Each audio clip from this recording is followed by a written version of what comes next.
नमस्कार। राज्यसभा टीवी के कार्यक्रम किताब में आपका एक बार फिर स्वागत है। मैं हूं पुरुषोत्तम अग्रवाल।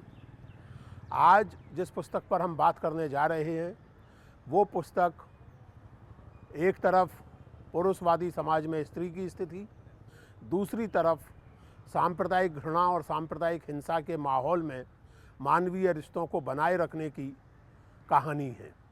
मैं बात कर रहा हूं अमृता प्रीतम के उपन्यास, भारतीय ज्ञानपीठ पुरस्कार से सम्मानित लेखिका अमृता प्रीतम के उपन्यास पिंजर की। पिंजर जो पूरों की कहानी है और जिसे ज़िंदगी के उतार चढ़ाव हमीदा बना देते हैं, और जिसमें वो ये महसूस करती है कि असल में ना वो पूरो थी ना हमीदा थी, वो केवल एक पिंजर थी, उसका अपने आप में कोई अस्तित्व नहीं था। हम अपने देश में अभी भी तथाकथित ऑनर किलिंग की खबरें सुनते हैं जो वास्तव में हॉरर किलिंग होती हैं। औरत की देह, औरत का मन किसी ना किसी संप्रदाय, किसी ना किसी परंपरा, किसी ना किसी विचार का केवल एक प्रतीक है। हिंसा होगी तो उसका सबसे पहला निशाना औरत होगी। ये इतनी अमानवीय और इसको पाशविक भी कहना उचित नहीं है क्योंकि पशुओं में भी ये इस तरह से नहीं होता। ये इतनी एक अमानवीय स्थिति है कि संसार भर के साहित्य को इसने बार बार मथा है, बार बार संवेदनशील लेखक इस समस्या पर लौटे हैं, और ऐसा ही एक उपन्यास है अमृता प्रीतम का उपन्यास पिंजर।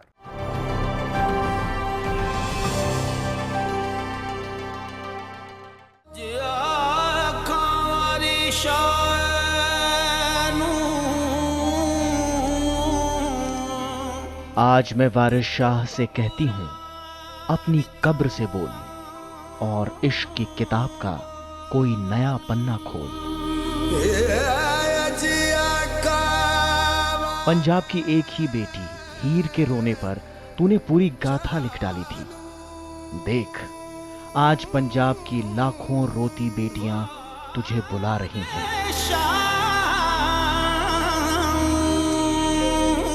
पंजाबी की प्रख्यात लेखिका अमृता प्रीतम ने अपनी कालजयी कृति सुनेहड़ी की इस कविता में 1947 के विभाजन की जो व्यथा बयां की है, उसे सुनकर आज भी दिल सिहर उठता है। शब्दों की बेजोड़ मल्लिका अमृता की हर रचना विभाजन के दर्द को अलग तरह से बयां करती है। इसी तरह 1950 में प्रकाशित अपने छोटे से उपन्यास पिंजर में उन्होंने बंटवारे से पूर्व हिंदुस्तान के पंजाब के एक गांव की लड़की पूरो के दुखों की कहानी बयां की। पूरो विभाजन के पहले आज के पाकिस्तान के सीमावर्ती गांव में रहती है। समृद्ध जमींदार परिवार की बड़ी बेटी पूरो की शादी रामचंद से होनी है, लेकिन उसके पहले ही रशीद उसका अपहरण कर लेता है। कुछ खानदानी बैठ चुकाने के लिए कुछ अजीब और सच्ची मोहब्बत के जज्बे से अगवा कर ली गई पूरो हमीदा बना दी गई। पूरो उपन्यास के आरंभ में ही जान जाती है कि वो वास्तव में ना हमीदा थी न पूरो, वो केवल एक पिंजर थी जिसका न कोई रूप था न कोई नाम। ज्ञानपीठ पुरस्कार से सम्मानित अमृता प्रीतम ने यह छोटी सी कहानी मार्मिक ढंग से कही है, जो बिना किसी राजनीतिक बयान के पाठक के सामने उन लोगों के दुखों को साकार कर देती है जो राजनीतिक घटनाक्रम में फंसकर अपना जीवन प्रवाह खो बैठते हैं। साथ ही ये कहानी उस सोच की भी कहानी है जो औरत को मनुष्य नहीं, केवल देह या पिंजर मानती है। लेकिन बड़ी बात यह है कि पिंजर ऐसी सोच के बदलने की और धर्म के नाम पर, बदले के नाम पर होने वाली ज्यादती के प्रतिवाद का भी उपन्यास है, बड़े सादे और गहरे प्रतिवाद का। अमृता प्रीतम ने उपन्यास में यह कहने की कोशिश की है कि आदमी बदल सकता है, स्थितियां बदल सकती हैं और तमाम नफरतों के बावजूद भी दो इंसान एक साथ रह सकते हैं।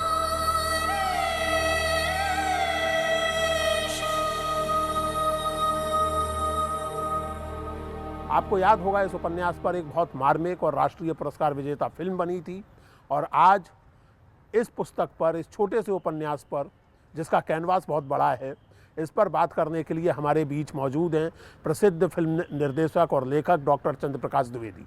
डॉक्टर द्विवेदी, आपका बहुत बहुत स्वागत, बहुत धन्यवाद। आप ने जो पहला सीरियल बनाया था और जिसमें आपने स्वयं अभिनय भी किया था, और जाहिर है कि वो भारतीय सीरियल के और सिनेमा के इतिहास में एक अध्याय है अपने आप में, चाणक्य। तो जब ये कार्यक्रम मैं सोच रहा था तो मेरी तो अपनी वजह है पिंजर पर फोकस करने की, जो बातचीत में आएंगी। मेरे मन में एकाएक ये सवाल आया कि चाणक्य जैसा क्लासिकल पीरियड से जुड़ा हुआ सीरियल बनाने के बाद एकाएक पिंजर जैसी लगभग समकालीन कहानी, 40-50 साल पुरानी कहानी, इसने आपको क्यों आकृष्ट किया? दोनों में आप एक सूत्र देखेंगे जी। और चाणक्य मैंने इसलिए बनाया था कि वो देश के बनने की कहानी थी। मैं उन दिनों बहुत सारे विषयों पर काम कर रहा था और फिर अचानक मैं जहाँ जाके रुका वो भारत और पाकिस्तान के विभाजन पर, या भारत के विभाजन पर जिससे पाकिस्तान बना। पिंजर भारत के टूटने की कहानी है। तो एक सूत्र मिलता है कि दोनों में देश एक जुड़ने की और एक टूटने की कहानी है। और काम मैं कर रहा था वास्तव में सादत हसन मंटो साहब पर। ओके। उनकी कुछ कहानियाँ मैंने पढ़ी थी और मुझे लगा कि ऐसा प्रखर साहित्यकार, और हिंदी के कुछ, उर्दू के कुछ लोग उनको जानते हैं और आमतौर पर भारतीय जनता तक उनका साहित्य नहीं पहुंचा है। मेरा काम उनका साहित्य जनता तक पहुंचाना नहीं था, मेरा काम ये था कि उन्होंने भारत के विभाजन को लेकर बड़ी मार्मिक कहानियाँ लिखी हैं और उन कहानियों को मैं पढ़ रहा था, मंटो समग्र में पढ़ रहा था। और अचानक मेरे साथी सफल मुनीस, जो पिंजर के कला निर्देशक भी हैं, उन्होंने मुझे कहा कि अमृता प्रीतम का भी एक उपन्यास है, इसे तुम क्यों नहीं पढ़ते। और मैंने अमृता प्रीतम का वो उपन्यास पिंजर पढ़ा और मुझे लगा कि यदि विभाजन पर मैं कुछ फिल्में बनाऊं तो शायद पिंजर उस कड़ी का पहला उपन्यास हो सकता है। उस समय मेरे मन में था कि मैं विभाजन को लेकर कुछ श्रृंखलाबद्ध फिल्में बनाऊंगा, धारावाहिक भी बना सकता हूं। और इस सिलसिले में एक बार मेरी गुलजार साहब से बात भी हुई थी। उनका भी ये मानना था कि भारत और पाकिस्तान के विभाजन को लेकर कई फिल्में बननी चाहिए थी। जिस प्रकार वर्ल्ड वॉर को लेकर पश्चिम में आप देखते हैं कि बहुत सारी फिल्में बनी, लेकिन हमने अपने इतिहास के इस अध्याय को, जिसे हम कहते हैं कि इस पर चादर डाल दी, हम इस पर बात नहीं करना चाहते थे, इसलिए कि ऐसा लगता था कि इससे पुराने घाव उभरते हैं। मैं नहीं जानता ये कितने हद तक सच है, परंतु अमृता प्रीतम की कहानी पढ़ने के बाद मुझे लगा कि ये बहुत बड़ी कहानी है और बहुत ही सरल तरीके से उन्होंने कहानी अपने उपन्यास में कह दी है। आपको इस पुस्तक की, जैसा आपने कहा कि एक तो सरलता ने अपील किया, और अब ये सवाल मैं एक फिल्म निर्देशक से नहीं बल्कि साहित्य के एक पाठक से पूछ रहा हूँ, आप इस उपन्यास को विभाजन से जुड़ी हुई दूसरी रचनाओं की तुलना में कहाँ रखेंगे? मिसाल के तौर पर अगर आप झूठा सच को सामने रखें, या तमस को सामने रखें, या मंटो की रचनाओं को, या उदास नस्लें अब्दुल्ला हुसैन का जो एक बहुत ही व्यापक फलक पर लिखा गया उपन्यास है, तो उन सब की तुलना में ये उपन्यास आपको कहाँ रखने लायक लगता है, कैसा लगता है? मैंने कभी इस दृश्य से विचार नहीं किया था और मैं, जाहिर सी बात है कि समीक्षक बताएंगे कि अमृता प्रीतम का साहित्य में योगदान कितना बड़ा है। और हम सभी जानते हैं कि सादत साहब का नाम सबसे बड़ा विभाजन की कहानियों को लेकर ऐसा माना जाता है कि उनकी कई कहानियाँ बहुत छोटी हैं लेकिन वे बहुत मार्मिक हैं, जो आप पर बहुत गहरा प्रभाव छोड़ती हैं। और लेकिन कुछ लोगों ने जो मुझे बाद में बताया कि पिंजर साहित्य में क्यों महत्वपूर्ण है, क्योंकि अधिकतर कहानियों में जब समाज को देखा गया तो वो पुरुष के दृष्टिकोण से देखा गया, स्त्री के दृष्टिकोण से समाज को नहीं देखा गया। और ये बात मुझे एडिनबरा के एक प्रोफेसर ने बताई कि उन्होंने एडिनबरा यूनिवर्सिटी में जो उनका अपना पाठ्यक्रम है सिनेमा को लेकर, उसमें पिंजर को कंपलसरी व्यूइंग में रखा। मेरे लिए एक आश्चर्यजनक जानकारी थी, क्योंकि विभाजन को लेकर कई फिल्में बनी है, पिंजर को क्यों चुना गया। तो उन्होंने मुझे बताया कि वहाँ की महिलाओं को, जिनका संबंध न भारत से था न पाकिस्तान से था, आयरिश लड़कियों को कुछ फिल्में देखने को दी गई और उन्हें उस पर निबंध लिखने को कहा गया। 3 आयरिश लड़कियों ने पिंजर पर जो निबंध लिखा, उसका थ्रस्ट कुछ इस प्रकार से था कि विभाजन को स्त्री की दृष्टि से देखने का शायद सिनेमा में ये पहला प्रयास हुआ है। उस दृष्टि से अमृता प्रीतम का ये उपन्यास बहुत महत्व का हो जाता है। और जैसा आपने प्रस्तावना में ही कहा था कि ये सिर्फ विभाजन की कथा नहीं है, 1935 के बाद जो कालखंड है उसमें स्त्री की, जैसे कि छोटी बच्ची की भी कहानी है कि किस प्रकार से उस समाज में स्त्री प्रताड़ित है। असल में डॉक्टर साहब ये बहुत दिलचस्प बात सामने आई, और जैसा शुरू में मैंने कहा कि स्त्री के कोण से विभाजन को कह लीजिए या इतिहास के किसी भी कालखंड को कह लीजिए, स्त्री के कोण से इतिहास को देखने की कोशिशें कम हुई हैं। अब मिसाल के तौर पर कृष्णा सोबती का एक उपन्यास है जिंदगी नामा, वो स्त्री के कोण से और बहुत व्यापक फलक पर देखता है। लेकिन पिंजर उपन्यास की जो विशेषता मुझे लगती है कि एक तो बहुत सरल ढंग से और एक बहुत छोटी सी कहानी है। बतौर कहानी के ये बहुत छोटी कहानी है, इसमें बहुत ज़्यादा पात्र नहीं है, बहुत ज़्यादा नाटकीय घटनाएं नहीं है, और इसलिए बहुत सारे लोगों का ये मानना है, इस पर मैं आपकी राय जानना चाहूँगा कि न केवल ये पुस्तक बल्कि अमृता प्रीतम का अधिकांश साहित्य जटिल स्थितियों के सरलीकरण का साहित्य है और इस लिहाज से बहुत ऊंचे दर्जे का साहित्य नहीं है।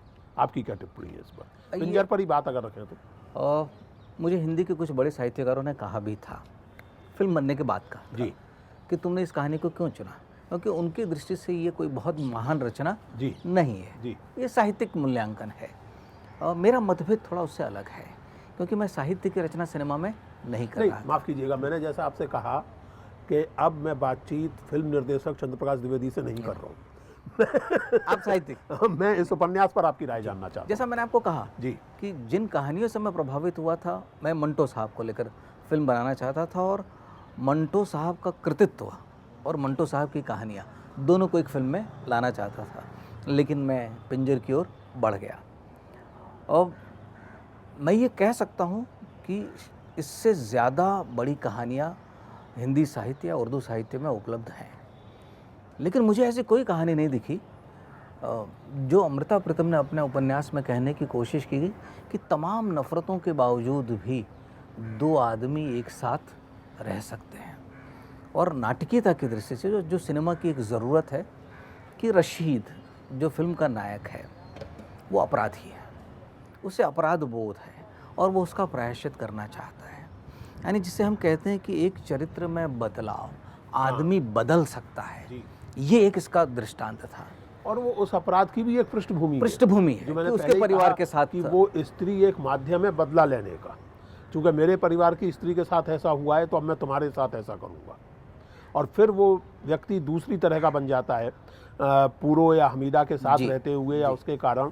ये बहुत सही बात आपने कही कि इतनी छोटी सी आकार की रचना में मनुष्य के मन की ये शुभ संभावना का रेखांकन, ये इस उपन्यास की एक ताकत है। और रशीद, जो अच्छी बात है कि रशीद एक परिवार की दो लड़कियों का अपहरण, यानी एक पहली बार अपहरण वो पूरो का करता है जी, जब भारत का विभाजन नहीं हुआ है। भारत और पाकिस्तान का विभाजन होने के बाद उसी परिवार की दूसरी लड़की का अपहरण होता है, लाजो जी, जिसे ढूंढने में रशीद की एक महत्व की भूमिका होती है। यानी जो कभी अपराधी था वो उसी परिवार के सदस्यों को मिलाने में कितनी बड़ी महत्व की भूमिका निभाता है, ये मुझे फिल्मकार के तौर पर छू गई। और बड़ी बात कि पूरो के पास ये चुनाव है कि वो भारत और पाकिस्तान में से किसी एक को चुन सकती है। यदि वो चाहती तो वापस भारत आ सकती थी, क्योंकि तमाम अपहृत जो महिलाएं थीं उनके सामने ये चुनाव था कि वे भारत वापस जा सकती हैं। आप जानते हैं इतिहास कि बहुत सारी महिलाओं को पाकिस्तान से भारत लाया गया था, और पूरो ये निर्णय करती है कि वो पाकिस्तान में ही रशीद के साथ रहेगी। तो कहीं ना कहीं ये उपन्यास इस बात की गवाही देता है कि आदमी बदल सकता है, स्थितियाँ बदल सकती हैं।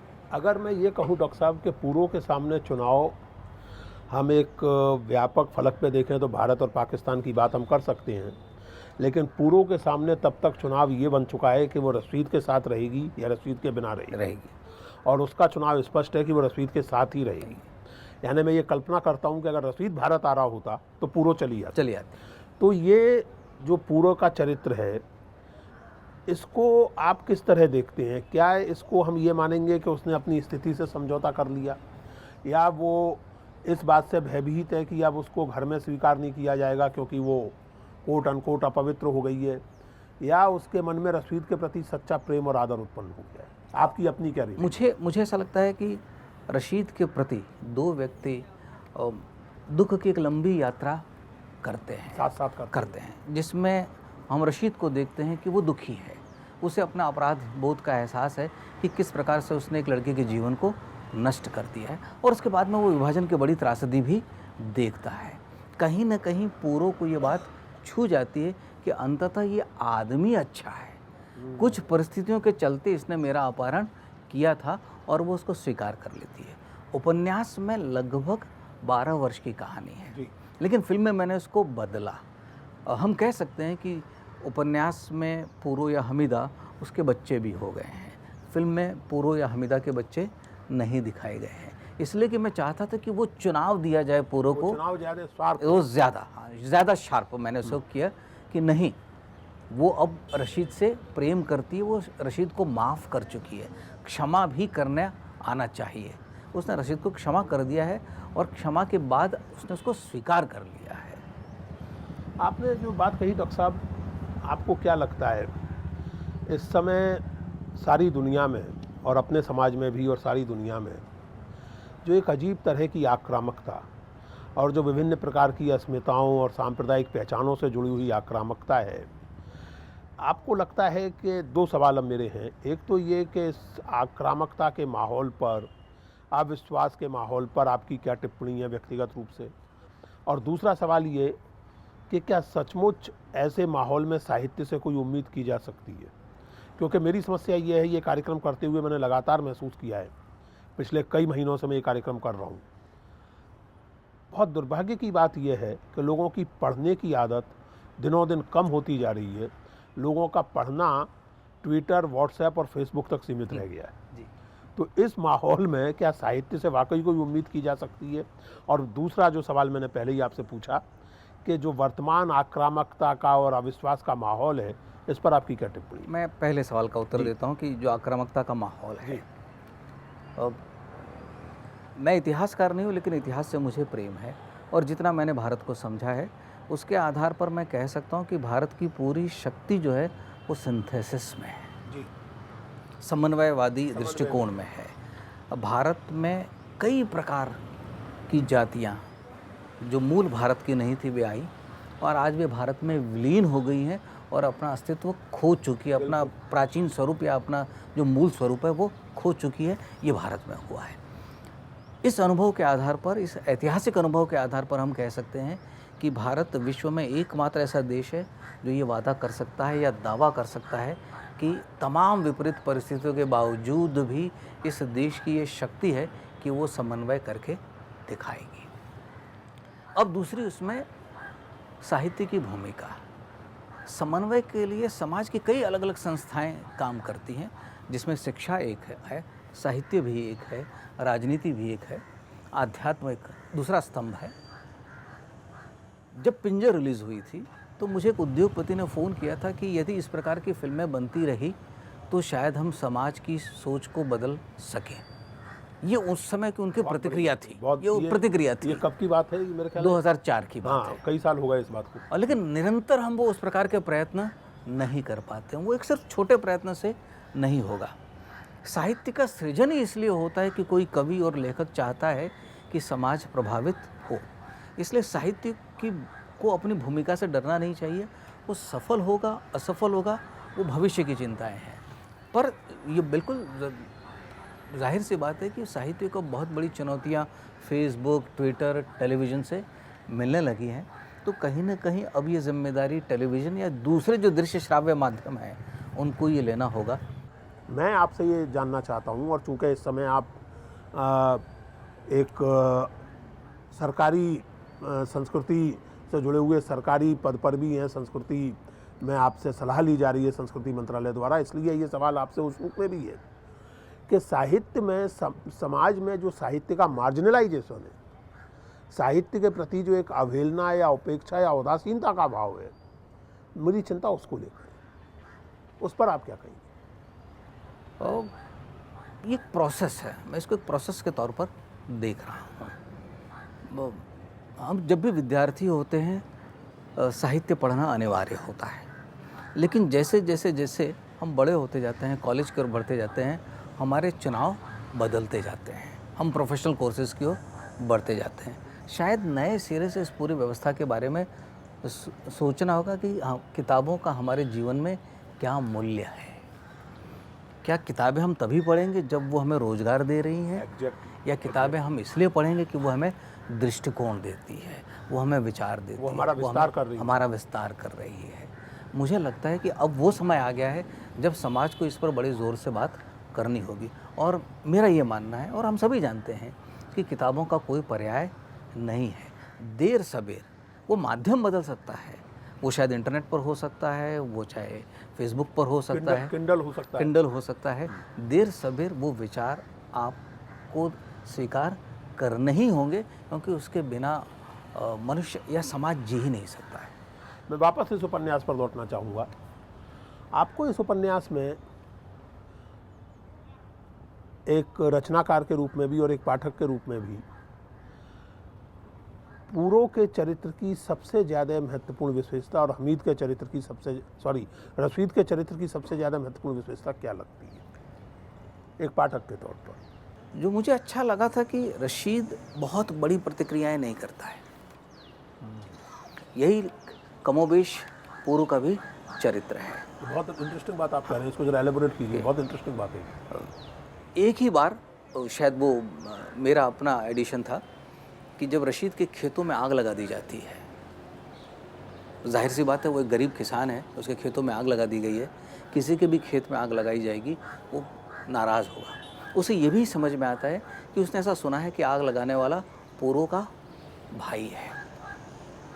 और वहाँ अमृता प्रीतम की पंक्ति है कि पहली बार आग कलेजों को ठंडक देती हुई महसूस हो रही है कि आग भी यानी कहीं ना कहीं उसका प्रायश्चित। वो चाहता तो प्रतिक्रिया कर सकता था, लेकिन वो प्रतिक्रिया नहीं करता है। उसके अपने खेत में लगी हुई आग भी उसको ठंडक दे रही है। बहुत कितना सुंदर है, कितना ये पंक्ति मुझे याद क्योंकि ये उसके अपराध बोध से जुड़ी हुई। मैंने अपराध किया और उसकी मुझे अब सजा मुझे सजा मिल रही है और मैं सजा को स्वीकार करता हूँ। हमें सजा मिलती है लेकिन हम स्वीकार नहीं करते हैं। रशीद उसको स्वीकार कर रहा है।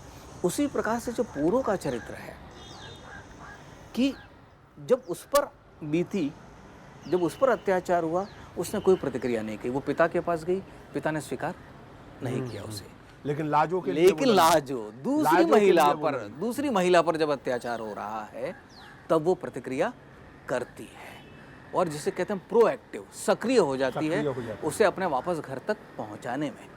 और अमृता प्रीतम की जो अंतिम पंक्ति है वो पूरो की ही पंक्तियां हैं कि जो भी खोई हुई लड़की या उठाई हुई लड़की अपने घर पहुंच जाएगी तो मुझे लगेगा जैसे मैं अपने घर पहुंच चुकी हूँ। ये प्रतिक्रिया बहुत ही सकारात्मक प्रतिक्रिया है। मुझे लगता है कि यही उपन्यास की सबसे बड़ी ताकत है, क्योंकि आपको एक सकारात्मक प्रतिक्रिया या एक सकारात्मक निष्कर्ष लाने के लिए मानव मन की जो जटिलताएं हैं या इतिहास की जो विडंबनाएं हैं या आपके मन में और समाज में जो बद्धमूल हिंसा है उसको कन्फ्रंट ना करें, अपने पाठक को भी उससे बचा के ले जाएं। इससे आपको, मैं आपकी राय जानना चाहूँगा, क्या आप इस आलोचना से सहमत होंगे कि इस तरह की चीज़ें इस उपन्यास को और अमृता प्रीतम के लेखन को आमतौर से कमज़ोर बनाती हैं? मैं आपको इसका दूसरे तरीके से उत्तर दूंगा जी, कि बुद्ध कई विषयों को अव्याकृत कहते हैं।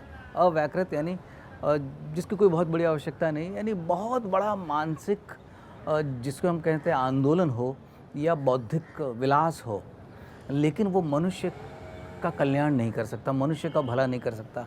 ऐसा बौद्धिक चिंतन कोई बहुत उपयोगी नहीं होता है। यानी बहुत बुद्धिवादी उपन्यास हो जो शायद विश्व का श्रेष्ठ साहित्य हो, लेकिन यदि वो मानवीय संवेदनाओं को नहीं छूता है और मनुष्य में बदलाव लाने की मांग नहीं करता या मनुष्य को बदल नहीं सकता है, तो मुझे लगता है ऐसे बौद्धिक चिंतन को स्वीकार करने के बजाय मैं ऐसे उपन्यास, ऐसे चिंतन को स्वीकार करूंगा जो मुझे इस बात की आशा देता है कि मनुष्य बदल सकता है। और कई बार हम इसमें फंस जाते हैं कि उपन्यासकार के सामने क्या दृष्टिकोण है। क्या वो इसलिए लिख रहा था कि उसे एक बहुत बड़ी बौद्धिक क्रांति करनी है, या वो इसलिए लिख रहा था कि उसे समाज में एक बदलाव की अपेक्षा है। अमृता प्रीतम शायद इसलिए लिख रही होंगी कि उन्हें समाज में एक बदलाव की अपेक्षा है। जैसे अक्खा वारिशानु जो उनकी एक बहुत ही बड़ी कविता है, जो मैंने उनसे बात की थी, वो उन्होंने ट्रेन में आते आते लिखी थी। इससे आपको अमृता प्रीतम की सोच पता चलेगी कि फिल्म ख़त्म हो जाने के बाद अचानक मैंने तय किया कि मैं ये गीत जो है अमृता प्रीतम का ये रिकॉर्ड करूँगा, क्योंकि बड़ाली ब्रदर्स आए थे। मैंने उनको कहा कि ये ज़रा गाइए, उन्होंने गाना शुरू कर दिया। पर उस गीत के मैंने कॉपीराइट नहीं लिए थे, उपन्यास का मैंने कॉपीराइट लिया था। तो मैंने अमृता जी को फ़ोन किया कि अमृता जी, मैं आपका गीत रिकॉर्ड कर रहा हूँ, उसके कॉपीराइट मैं दिल्ली आपसे पहुँच के ले लूँगा और जो भी इसका मानधन या जो भी इसका मूल्य मुझे आपको देना होगा वो मैं आपको दे दूँगा। जो उत्तर दिया वो सिर्फ अमृता प्रीतम ही दे सकती थी। अमृता प्रीतम ने कहा कि अक्खा वारिस शानू मेरा गीत अब नहीं रह गया है, वो पंजाब का लोकगीत हो गया है। अब मुझे भी याद नहीं है कि ये गीत मैंने लिखा था, अब ये जनता का गीत है, इसलिए मैं तुमसे इसका कोई मूल्य नहीं लूँगी। आज जब हम सभी अपने अधिकार के लिए लड़ते हैं, एक लेखिका कितनी आसानी से उस अधिकार को छोड़ रही है, इसलिए कि वो पूरा गीत पंजाब का या विभाजन का दर्द अभिव्यक्त करता है। बहुत मार्मिक बात आपने बताई डॉक्टर साहब, बहुत मार्मिक संस्मरण। ये मेरे उनके बीच में फ़ोन की जी, चर्चा जी, हुई। जी। लेकिन मैं फिर एक ये सवाल फिर से लाना चाहता हूँ। आज हमारे समाज में जो हालत है, यानी हमारे समाज में हालत ये है, आज आपको भी अनुभव हुए होंगे, कदम कदम पे डर लगता है कि किस बात से भावना किसकी आहत हो जाएगी। यानी जैसे वो कहावत है कि ना जाने किस वेश में नारायण मिल जाए, तो आजकल हालत ये है कि ना जाने किस बात से भावना आहत हो जाए। ऐसी स्थिति में आपको नहीं लगता कि किसी भी तरह के साहित्य या सांस्कृतिक उपक्रम का स्पेस घटता चला जा रहा है? क्योंकि लेखक अगर लिखेगा तो कुछ ना कुछ उसमें आलोचना का तत्व होगा, उसमें कुछ विवादास्पद चीज़ें होंगी, आखिरकार विवादों से ही विचार आगे बढ़ते हैं। लेकिन जो हमारे चारों तरफ माहौल बना दिया गया है कि आप किसी व्यक्ति विशेष या किसी विचार विशेष के बारे में अगर आप बात करेंगे तो आप एंटी नेशनल हैं, आप देशद्रोही हैं, या आप जनद्रोही हैं, एनिमी ऑफ पीपल हैं। एक रचनाकार के रूप में, एक फिल्मकार या एक संवेदनशील संस्कृति कर्मी के रूप में आपको ये स्थिति कैसी लगती है? इस पर आपकी क्या प्रतिक्रिया? मैं इससे बिल्कुल नहीं डरा हूँ, और उसका कारण मैं कई बार ये भी कहता हूँ कि हम लोगों ने शायद अपनी जिम्मेदारी ठीक तरह से पूरी नहीं की है। उसका कारण मैं बताता हूँ कि इस देश में डायलॉग, डिस्कशन और डिबेट का एक लंबा इतिहास है। इसके बिना हिंदुस्तान की कल्पना नहीं की जा सकती, सभ्यता की कल्पना नहीं की जा सकती। और यदि भारत का इतिहास अगर हम देखें तो भारत का इतिहास ही परिवर्तनों का इतिहास है। हर बार जब डायलॉग हुए हैं, समाज में विवाद हुए हैं, चिंताएं हुई हैं, उससे एक सार्थक संवाद हुआ है। ये एकमात्र देश है जहां आप वेदों का भी विरोध कर सकते हैं। वेदों का लोगों ने विरोध किया है और उसके बाद समाज में बड़े बदलाव आए हैं। ये एकमात्र देश है जहां आप धर्म ग्रंथों का विरोध कर सकते हैं, उसके बाद समाज में बड़े बदलाव आए हैं। हमारी गलती ये हो रही है कि हमने अपने उस इतिहास से हमारे वर्तमान का परिचय नहीं कराया। इन दिनों मैं एक पुस्तक पढ़ रहा हूँ, मैं नाम भी ले सकता हूँ, राधा वल्लभ त्रिपाठी की डिबेट वाद थ्योरी एंड ट्रेडिशन, कि लगभग वैदिक काल से लेकर भारत में वाद संवाद का एक इतिहास रहा है। रामधारी सिंह दिनकर की अगर आप संस्कृति के 4 अध्याय पढ़ें तो भी उसमें आपको पता चलेगा कि लगभग जिसे हम भारत विरोधी विधान कह सकते हैं, ऐसी रचनाएं भी हुई हैं और भारत ने उसको भी स्वीकार किया है। असल में बहुत बहुत सुंदर बात आपने कही डॉक्टर साहब। अब वक्त है एक ब्रेक का। ब्रेक के बाद हम लोग यहाँ बात करेंगे, डॉक्टर साहब से यहाँ बैठे श्रोता बात करेंगे, सवाल पूछेंगे। आपकी बात को ख़त्म करने के लिए मैं एक बात याद करना चाहता हूँ जवाहरलाल नेहरू की, कि अगर भारत अपनी संवाद और विवाद की परंपरा खो देगा तो अपनी भारतीयता खो देगा, अपना हिंदुस्तानीपन खो देगा। मिलते हैं एक ब्रेक के बाद। ये उपन्यास किसी भी समय प्रासंगिक रहेगा। ये जब अमृता प्रीतम ने लिखा था तब भी प्रासंगिक था और आज भी प्रासंगिक है।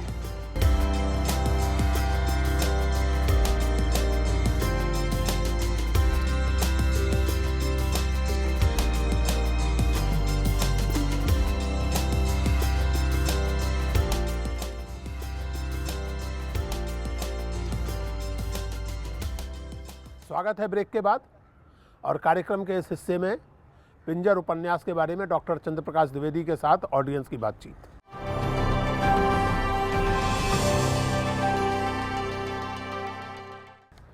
जी, मेरा नाम डॉक्टर करुणा शंकर उपाध्याय है। मैं हिंदी विभाग मुंबई विश्वविद्यालय में प्रोफेसर हूँ। सर, पहला सवाल यह है कि विभाजन का प्रश्न जो है पूर्व या पिंजर की त्रासदी को विश्वसनीयता प्रदान करता है, लेकिन मान लीजिए आज कोई लेखिका या स्वयं अमृता प्रीतम आज जीवित होती और आज लिखती यही उपन्यास, तो क्या कहानी में कुछ बदलाव हो सकता था? क्योंकि हिंदू मुस्लिम प्रश्न हो या अंतर धार्मिक विवाह का प्रश्न हो, पुरुष समाज द्वारा महिलाओं के माध्यम से लिया जाने वाला प्रतिशोध हो, इनमें मतलब प्रवृत्तियों में कोई बहुत बड़ा बदलाव मुझे नहीं दिखाई देता। आप अमृता प्रीतम की बात क्यों कह रहे हैं? मैं अपनी ही बात करता हूँ कि फिल्म रिलीज़ होने के बाद बहुत सारे लोगों ने इस पर आरोप लगाया कि ये हिंदूवादी फिल्म है, ये हिंदू दृष्टिकोण से लिखी हुई फिल्म है। कौन सी फिल्म? ये पिंजर? पिंजर। अच्छा। कुछ समीक्षकों ने ये भी लिखा कि अमृता प्रीतम का उपन्यास तो धर्मनिरपेक्ष है, सांप्रदायिक नहीं है, लेकिन चंद्र प्रकाश द्विवेदी की जो फिल्म है वो सांप्रदायिक है। जबकि जिस किसी ने उपन्यास पढ़ा होगा वो ये दावे से कह सकता है कि मैं उपन्यास से कहीं दूर नहीं गया। मेरे कहने का तात्पर्य, लोग अपने अपने चश्मों से कहानी को देखने की कोशिश करते हैं। मैंने कहानी में भी कुछ मूलभूत परिवर्तन किए थे जिससे अमृता जी सहमत थी और उन्होंने मुझे उसके लिए धन्यवाद भी कहा था। मेरा ये मानना है कि ये संवाद, जिसको हम लोग विवाद भी कह सकते हैं, ये बहुत आवश्यक है। जब तक दूसरा मत होगा ही नहीं तो फिर दो व्यक्ति, उनके बीच में कोई संवाद हो ही नहीं सकता है। इसलिए आज भी मुझे लगता है कि शायद विभाजन पर जो लोग लिख रहे हैं या जो भविष्य के लेखक लिखेंगे, वे शायद बेहतर कहानियाँ लिखेंगे। मेरा ये था कि हिंदी उपन्यासों पर पहले भी बहुत सारी फिल्में बनी, चित्रलेखा, गबन गोदान से लेकर आपने देखा होगा अब तक। तो जब आप फिल्म बना रहे थे तो क्या आपके अवचेतन पर उन फिल्मों की सफलता को लेकर कोई दबाव था, या उन साहित्यिक कृतियों के इतिहास को लेकर कोई दबाव था कि आप कितने सफल हो पाएंगे इस कार्य में? आप इसका उत्तर दें इसके पहले एक स्पष्टीकरण भी और सवाल भी। जिन फिल्मों के आपने नाम लिए उपन्यासों पर बनी हुई, उनमें से सफल किस अर्थ में आप कह रहे हैं? क्योंकि उनमें से बहुत सारी फिल्में बॉक्स ऑफिस पर असफल थी और जो बॉक्स ऑफिस पर सफल थी वो साहित्य की दृष्टि से असफल थी और कला की दृष्टि से। अब जैसे श्याम बेनेगल की फिल्म सूरज का सातवां घोड़ा लाजवाब फिल्म है, लेकिन बॉक्स ऑफिस पर रिलीज भी हुई या नहीं मुझे पता नहीं, रिलीज हुई थी, लेकिन जो होना था उसका वही हुआ। तो सफलता असफलता किस तरह की आप बात कर रहे हैं? जी, मैं कई बार इसमें ये सार्थक और सफल, ये दो अलग चीज़ें हैं। मैं ये जानता था और कि शायद बॉक्स ऑफिस पे इसे इतनी बड़ी सफलता नहीं मिलेगी। और कई बार जब मैं कलाकारों के पास जाता था तो वो कहते थे कि साहित्य पे फिल्म बना रहे हो, असफलता की गारंटी है। मतलब उनको लगता था कि यदि आपने साहित्य पर फिल्म बना ली है तो ये सफल होने वाली नहीं है। लेकिन आपको कुछ विचित्र बातें भी मैं बताता हूँ जो मुझे उस समय नहीं पता थी। बाद में मुझे जो फिल्म के वितरण में लोग हैं उन्होंने मुझे बताया कि मिडिल ईस्ट में उन दिनों 2004 और 2005 में जो फिल्म सबसे ज़्यादा देखी गई वो पिंजर थी मिडिल ईस्ट में, इसलिए कि उनको लगा कि ये कहानी उनकी अपनी कहानी है। एक और बात मैं आपको बताता हूँ कि थाईलैंड जैसे देश में, जिनकी लगभग स्थिति कुछ हमारे जैसी हो गई थी कि वहाँ भी अब समुदायों के बीच में विवाद या जिसे हम लड़ाई या मतभेद की स्थिति उग्र होती जा रही है, उस समाज के लिए भी ये फिल्म बहुत प्रासंगिक हो गई थी। मुझे वहाँ से आमंत्रण भी आया था। मेरे कहने का तात्पर्य कि हम जब भी फिल्म की बात करते हैं, हम सिर्फ अपने हिंदी समुदाय को देखते हैं, हम हिंदी समुदाय के बाहर नहीं देखते हैं। और ये रिस्क तो ये खतरा तो मूल लेना पड़ेगा। जी, मेरा नाम डॉक्टर किशोर गायकवाड़ है। मैं इतिहास विभाग में प्राध्यापक हूँ इसी विश्वविद्यालय में। सर, सबसे पहले आपको धन्यवाद देना चाहता हूँ क्योंकि जो पार्टीशन का जो हमारा मेमोरी है, जो सुना है, वो सिर्फ गांधी, जिन्ना और पटेल, नेहरू के अलावा बहुत कुछ है, वो इस तरह की कलाकृति में उभर के सामने आता है। मेरा सवाल ये है कि जैसे आपने जिक्र किया सिद्धार्थ मंटो साहब का, तो एक मेल व्यू पॉइंट से लिखी गई हुई ह्यूमन स्टोरीज़ जो मास माइग्रेशन में औरतों के और थोड़े छोटे बच्चों को कथित करती है, और एक वुमन व्यू पॉइंट है अमृता प्रीतम जी के व्यू पॉइंट, उसमें क्या आपको फ़र्क जान पड़ता है? फिल्मकार के तौर पर मैं ये नहीं देखता कि ये पुरुष के दृष्टिकोण से लिखी गई है या स्त्री के दृष्टिकोण से लिखी गई है। ये तो बाद में समीक्षकों ने ढूंढ लिया। मुझे तो उसकी मानवीय संवेदना वो ज़्यादा अच्छी लगी थी, इसलिए मैंने उस पर फिल्म बनाई थी। और इस प्रकार का वर्गीकरण सिनेमा में होता नहीं है, इसलिए कि आपका दर्शक स्त्री भी होता है और पुरुष भी होता है। साहित्य में ये चर्चा बहुत बड़ी है और आम भी है कि ये किसके दृष्टिकोण से लिखा गया उपन्यास है या किसके दृष्टिकोण से रचा हुआ साहित्य है। मैं मूलतः साहित्य का आदमी नहीं हूँ, मूलतः मैं सिनेमा का आदमी हूँ। डॉक्टर साहब, एक बात मैं यहाँ कहना चाहता हूँ, आपने जो सवाल किया, ये अस्मिता का सवाल साहित्य में आजकल बहुत चर्चित है। उसकी बात करने का, बहस करने का यहाँ समय नहीं है, ये विषय नहीं है। लेकिन हमें ये नहीं मान लेना चाहिए कि स्त्री की व्यथा केवल स्त्री कह सकती है। मैं समझता हूँ कि विभाजन के सवाल की ही बात करें तो खोल दो से अधिक लोमहर्षक कहानी दूसरी नहीं लिखी गई है। स्त्री की अल्टीमेट वेदना और वस्तुकरण से उसको, मतलब उस कहानी को वर्णित करने के लिए मेरे पास शब्द नहीं है। वो स्त्री की कहानी है, लिखी एक पुरुष ने, सादत हसन मंटो ने लिखी। सही बात। और कोई सवाल? जी सर, मैं प्रकाश मसराम, असिस्टेंट प्रोफेसर हूँ इतिहास विभाग का, मुंबई विश्वविद्यालय। मेरा प्रश्न ये है कि बीना अग्रवाल, कमला बसीन, इन्होंने जो जेंडर इनइक्वालिटी या जो प्रॉब्लम या समस्या है, तो इक्वालिटी लाने के लिए ये जो किताब है, ये इसकी कुछ प्रासंगिकता या रिलेवेंसी कुछ हो सकती है क्या आज के युग में? पिंजर की? हाँ, पिंजर उस दृष्टिकोण से लिखा हुआ उपन्यास नहीं है, इसलिए ये मेरा कहना बड़ा गलत होगा कि जेंडर इक्वालिटी के लिए उपन्यास लिखा गया था। गुड।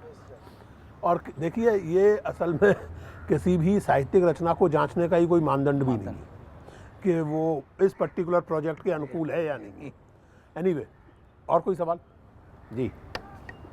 मैं डॉक्टर नारायण भोसले, इसी विश्वविद्यालय में इतिहास का प्रोफेसर हूँ। मैंने other side of the silence से एक किताब पढ़ी है, उर्वशी बुटालिया की।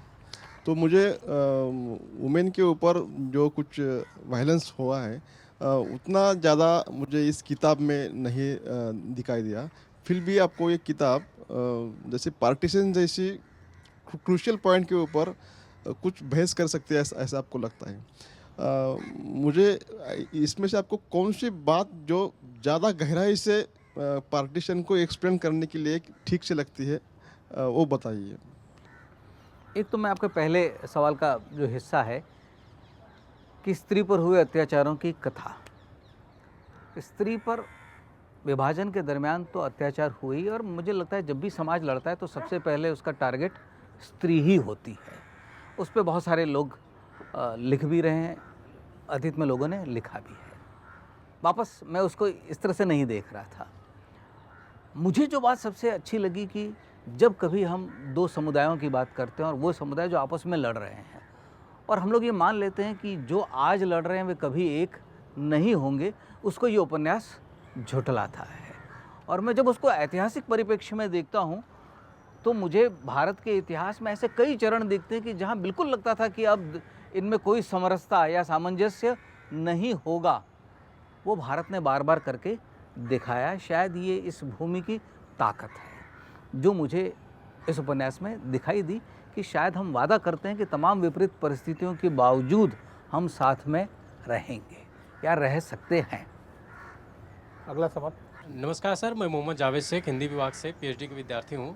मेरा सवाल आपसे है कि पिंजर कहानी जो फिल्म आपने बनाई, पिंजर में एक दृश्य है कि उर्मिला मातोंडकर के हाथ में उसके हाथ में नाम लिख दिया जाता है, वह उसको मिटाने की कोशिश करती है। तो इस पिंजर का जो सार्थक इसका विषय जो है पिंजर, और उसका नाम जो उस पर लिखा होता है, स्त्री कहाँ तक दोनों में कैद नज़र आती है आपको? पूर्वक लिया किसी भी स्त्री के लिए जो एक हिंदू परिवार से रही है और अचानक एक दिन उसका नाम बदल दिया जाता है और उसका नाम हमीदा, उसकी आइडेंटिटी पूरी बदली जा रही है, और उस लड़की को यानी पूर्व को ये बात स्वीकार नहीं है। ये उसके अंतःकरण का संघर्ष है कि मुझे आप एक नई पहचान दे रहे हो पर मैं उस पहचान को अस्वीकार कर रही हूँ। ये शायद मूल दृश्य उपन्यास में भी है कि वो बिल्कुल रगड़ कर कोशिश कर रही है कि वो अपना नाम मिटा दे। वो कहीं भी किसी भी तौर से अपने को हमीदा बनाने के लिए तैयार नहीं है। जिसकी ये प्रतिक्रिया है, बाद में वह रशीद के साथ स्नेह और प्रेम से रह रही है। ये दो बिंब हैं फिल्म के। कुछ लोगों ने फिल्म देखने के बाद मुझे कहा कि हम तुमसे बहुत नाराज़ हैं, जिन्होंने भारत और पाकिस्तान का विभाजन देखा। मैंने कहा क्यों नाराज़ हैं? बोले ये क्या फिल्म हुई, पूरों के पास पर्याय है कि वो भारत आ सकती है, तुमको उसे भारत ले आना चाहिए था, तुमने उसको पाकिस्तान में छोड़ दिया। ये सामान्य लोगों की प्रतिक्रिया थी। यानी उनके मन कितने आहत होंगे कि वो फिल्म की इस सच्चाई को स्वीकार करने के लिए तैयार नहीं थे। और मुझे ऐसी भी प्रतिक्रिया मिली कि तुमने अपने बाजार को देखा नहीं, गदर के बाद ये फिल्म क्यों बनाई? क्योंकि गदर ने सफलता का इतना बड़ा मापदंड खड़ा कर दिया था। उसके बाद पिंजर बनाना, लेकिन मुझे ऐसे पाकिस्तानी भी मिले, भारत के बाहर भी मिले, लंदन में, कि जिन्होंने ये कहा कि हम इस प्रकार की फिल्में भारत से बार बार देखना पसंद करेंगे। सो मुझे लगता है दर्शकों की अपनी एक प्रतिक्रिया होती है और एक निर्देशक और लेखक का, एक फिल्मकार का अपना चुनाव होता है। यही नहीं, भारत से भी इसका विरोध हुआ था। मैं आपको ये बताता हूँ, ये अंतर्राष्ट्रीय फिल्म समारोह की ओपनिंग फिल्म थी पिंजर, 2003 या 2004 में। और भारत के एक बहुत बड़े पत्रकार ने प्रधानमंत्री को ये पत्र लिखा था कि जब अंतर्राष्ट्रीय फिल्म समारोह हो रहा है तो पिंजर फिल्म से उसकी ओपनिंग या उसकी शुरुआत नहीं होनी चाहिए, क्योंकि ये विभाजन के घावों को फिर से हरा करेगी। विचित्र बात यह है कि वही लोग 14 अगस्त को जाकर वाघा बॉर्डर पर मोमबत्ती जलाते हैं। ये मुझे बाद में बताया गया था। जाहिर सी बात है कि उस समय की सरकार ने ये बात नहीं सुनी। आप कह रहे हैं डॉक्टर साहब, गनीमत है कि सरकार ने ये बात नहीं मानी। और मैं व्यक्तिगत रूप से ये मानता हूँ कि फिल्मकार हो या लेखक हो या कवि हो, वो हमेशा केवल अपनी तात्कालिक ऑडियंस के लिए नहीं लिखता है। वो एक हाइपोथेटिकल ऑडियंस के लिए लिखता है, एक इमेजनरी ऑडियंस के लिए लिखता है। अगर वो भवभूति की पुरानी बात याद करें तो उत्पत्स्यते कोऽपि मम समान धर्मा। तो अब किसी को अच्छा लगे बुरा लगे, अगर एक लेखक के रूप में, एक फिल्मकार के रूप में कोई व्यक्ति किसी बात को इस तरह कहना चाहता है तो कहेगा। और व्यक्तिगत रूप से मैं ये मानता हूँ डॉक्टर साहब, और मुझे उम्मीद है कि आप भी सहमत होंगे, कि समाज की परिपक्वता इस बात में जाहिर होती है कि वो उसे कहने का अवकाश देता है। वो समाज अलाउ करे उसको और सहज रूप से स्वीकार करे कि ठीक है, तुम कुछ अलग ढंग से चीज़ों को देखते हो, यू आर मोस्ट वेलकम। यानी रेजिमेंटेशन चाहे इस तरफ का हो चाहे उस तरफ का हो, कला के लिए तो खराब है ही, अंततः समाज के लिए सबसे खराब है किसी भी तरह का रेजिमेंटेशन। और मतलब जो कई आश्चर्यजनक बातें कि जब समीक्षकों ने इसका विरोध किया कि ये हिंदू चश्मे से बनाई हुई फिल्म है और इसका विरोध होना चाहिए, और अधिकतर समीक्षकों ने इसको बहुत सराहा नहीं कि ये हिंदू मुसलमान समस्या को और बढ़ाएगा, उसको कम नहीं करेगा। और विचित्रता ये है कि इस फिल्म को राष्ट्रीय एकता के लिए श्रेष्ठ चलचित्र का पुरस्कार मिला। और कोई सवाल? सर, जैसा कि मैं देख रही हूँ इसमें कि ये कहीं ना कहीं स्त्री को केंद्र में रखकर लिखा गया है। वैसे समय मैं ये कहना चाहूँगी कि जहाँ पे वेदों में हम ये बात करते हैं यत्र नार्यस्तु पूज्यते रमन्ते तत्र देवता, वहीं पे अमृता जी लिखती हैं कि ना वह पूरो थी न हमीदा, और वह सिर्फ एक अस्थि थी, वह पिंजर थी, उसका ना कोई रूप था न कोई अस्तित्व। मैं आपसे पूछना चाहूँगी कि आज के समय में क्या वास्तव में नारी पूजनीय है या फिर आज वह अपने अस्तित्व की तलाश में भटक रही है? इसका उत्तर मैं आपसे ही पूछूंगा, है ना? सर, मैं तो कहूंगी कि नारी कल भी भारी थी, नारी आज भी भारी है, नर कल भी आभारी था, नर आज भी आभारी है। इस पर इस देश में मुझे लगता है कोई विवाद हो ही नहीं सकता है। ठीक है। और कोई मैं किशोर मौर्य हूँ, मैं पीएचडी का छात्र हूँ इतिहास विभाग में। पिंजर जो किताब का आशय है वो फिल्मों के द्वारा ज़्यादा भाया है, इसलिए कंटेंट जो है एक ही है, ऐसा मुझे ज़्यादा लगता है। खैर छोड़िए इस बात को, अपना सवाल पूछ गए, ये बहस छोड़िए। तो ये दोनों देशों का भी एक सिर्फ मन जो है कि जो डिवीज़न है मनों में, उसका नहीं तो इसमें एक रीजनल पॉलिटिक्स है और दो देशों का भी है। मगर अभी के दौर में मतलब आम जनता जो है दोनों देशों की और दोनों धर्मों की या अन्य सभी धर्मों की, जो भारत एक बड़ा व्यापक देश है कि जो सबको अकोमोडेट करता है, इंक्लूसिव, और जो जैसे अपने वाद विवाद की बड़ी ट्रेडिशन रही हो रहा है, मगर अभी के दौर में वो ट्रेडिशन हमको कहीं संकुचित होती दिखाई दे रही है। मेरा ये मानना है कि डायलॉग के लिए कोई स्पेस भारत में संकुचित नहीं हुआ है। शायद वो डायलॉग अभी उग्र हो रहे हैं, इसलिए कि बड़े लंबे समय तक कुछ प्रकार के विचारों को मीडिया में या साहित्य में रखने की जगह नहीं मिली। तो शायद ऐसा हो रहा है कि अब विवाद हो रहा है, विचारों का टकराव प्रारंभ हुआ है, इसलिए हम लोग को अचानक लगने लगा है कि अब हमारी नहीं सुनी जा रही है।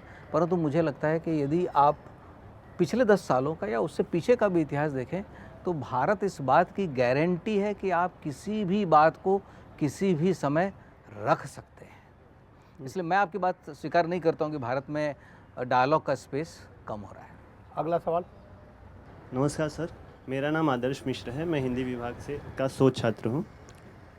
सर, मेरा ये सवाल है कि आज इस उपन्यास की आज के युग में क्या प्रासंगिकता है, और दूसरा एक सवाल है कि ये सांप्रदायिकता भरे माहौल में ये उपन्यास किस तरह से उसको हल करने में मदद कर सकता है। ठीक है, बैठिए। जी डॉक्टर साहब। ये उपन्यास किसी भी समय प्रासंगिक रहेगा। ये जब अमृता प्रीतम ने लिखा था तब भी प्रासंगिक था और आज भी प्रासंगिक है, इसलिए कि दो लड़ने वाले समुदाय जिसे हम आमतौर पर हिंदू मुसलमान के तौर पर इस उपन्यास में देखते हैं, जो समस्याएं 1947 में थी, कुछ चित्र वैसा अभी भी हमें या अलग अलग समय पर दिखता रहता है। उनके बीच में कहीं ना कहीं घर्षण, कहीं ना कहीं मतभेद, कहीं ना कहीं विवाद चल रहा है। और जो उपन्यास का संदेश है कि प्रेम जो है वो धर्म और राजनीति से ऊपर है, मानवीय संवेदनाएं जो हैं वो धर्म और राजनीति से ऊपर हैं। क्या ये नहीं लगता कि ये धर्म और राजनीति से मानवीय संवेदनाएं हर काल में ऊपर रहनी चाहिए, और यदि रहनी चाहिए तो ये उपन्यास प्रासंगिक है।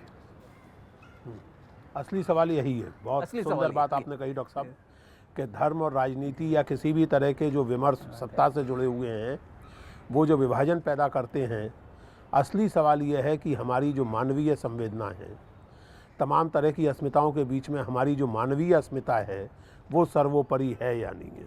सवार ऊपर मानुष सत्य ताहर ऊपर नाई। तो वो अगर स्पेस है तो अच्छा है, और अगर वो स्पेस सिकुड़ता है तो देश के लिए भी अच्छा नहीं है, समाज के लिए भी अच्छा नहीं है। और उसके लिए इसी समाज को ही लड़ना पड़ेगा, और समाज को ही लड़ना इसी, पड़ेगा। इसी के भीतर से शुरुआत होगी उसकी। हाँ, और कोई सवाल बात को आगे बढ़ाते हुए? सर, मैं शिवजी पांडे, MA द्वितीय वर्ष, मुंबई विश्वविद्यालय हिंदी विभाग। हमारी जिज्ञासा ये है सिर्फ कि हम लोगों ने अमृता प्रीतम का नाम बहुत सुना है और उनकी इस रचना पे आज बात हो रही है। कुछ अगर उनसे जो आपके गुफ्तगू के दौरान या परिचय के दौरान जो आपके कुछ संस्मरण या अनुभव हों, ऐसे कुछ बताएं तो अच्छा रहेगा। जब मैंने स्क्रिप्ट लिख ली तो मैंने अमृता जी को कहा कि मैं आपको स्क्रिप्ट देना चाहता हूँ, आप स्क्रिप्ट को पढ़ लीजिए और यदि आपको कोई आपत्ति हो तो मुझे बताइए। उन्होंने तुरंत मुझे उत्तर दिया कि मैं उपन्यास लिखना चाहती थी, मैंने उपन्यास लिख दिया है। सिनेमा एक अलग विधा है। कुछ समय के लिए वो सिनेमा लिखने भी मुंबई आई थी। वो तुम्हारी विधा है। मैं जानती हूँ कि तुम इसमें परिवर्तन करोगे और तुम्हें परिवर्तन करने चाहिए। और जो मैंने अंत में परिवर्तन किया उसके लिए उन्होंने मुझे बाद में संदेश भी भेजा था कि तुमने बेहतर परिवर्तन किया है। तो उनकी ओर से ये मुझे पूरी आज़ादी थी। एक बात जो मुझे छू गई उनकी, 84 वर्ष की वो हो चुकी थी जब मैं उनसे अंतिम दिनों में मिला था। फिल्म के जो मैंने अधिकार लिए थे और फिल्म बनने के बीच में एक लंबा समय चला गया। जाहिर सी बात है, इस देश में लेखकों को इतना पैसा भी नहीं मिलता कि जो बहुत बड़ी राशि हो। वो एक छोटी सी राशि थी जो मैंने उन तक पहुंचाई नहीं थी। उसके लिए उन्होंने मुझे पत्र भी लिखा था कि जब कभी तुम ये फिल्म बना लो तो मेरे जो उत्तराधिकारी हैं उनको ये पैसा दे देना। एक बार अचानक मैं दिल्ली गया और उनसे मिलने चला गया। उनके सामने बैठा और उन्होंने मुझे पहचाना नहीं। तो इमरोज़ साहब ने कहा कि चंद्रप्रकाश आया है। तो उन्होंने कहा बताइए। तो मैं जान गया कि वो मुझे पहचान नहीं रही हैं। मैंने कहा अमृता जी मैं चंद्र प्रकाश, हाँ कहिए। अमृता जी मैं पिंजर पर फिल्म बनाने वाला हूँ। नहीं नहीं नहीं, आप कैसे बना सकते हैं, वो अधिकार तो मैंने चंद्र प्रकाश द्विवेदी को दे के रखे हैं। मैंने कहा मैं वही चंद्र प्रकाश द्विवेदी हूँ। ले अच्छा, तो मैंने तुम्हें पहचाना कैसे नहीं। मेरे कहने का तात्पर्य है कि लेखक की कितनी ईमानदारी कि उन्हें ये याद है कि इस उपन्यास के अधिकार मैंने किसी को दे दिए हैं, दूसरा सामने जो व्यक्ति बैठा है उसे वो पहचान नहीं रही है, और बाद में मुझे उनको याद दिलाना पड़ा, इमरोज साहब ने याद दिलाया कि नहीं नहीं ये एक ही है।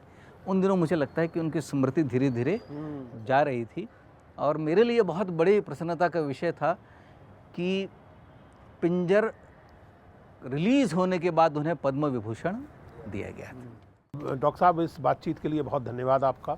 आप हमारे बीच आए इस उपन्यास पर, और इसके बहाने अमृता जी के जीवन पर, उनसे जुड़े संस्मरणों पर आपने बात की, और वही जो बात है कि आइए हाथ उठाएं हम दुआ करें कि इस उपन्यास के जरिए, इस तरह की फिल्मों के और इस तरह की अन्य रचनाओं के जरिए समाज में संवाद का स्पेस न केवल बना रहे बल्कि उसे और बढ़ने में मदद मिले।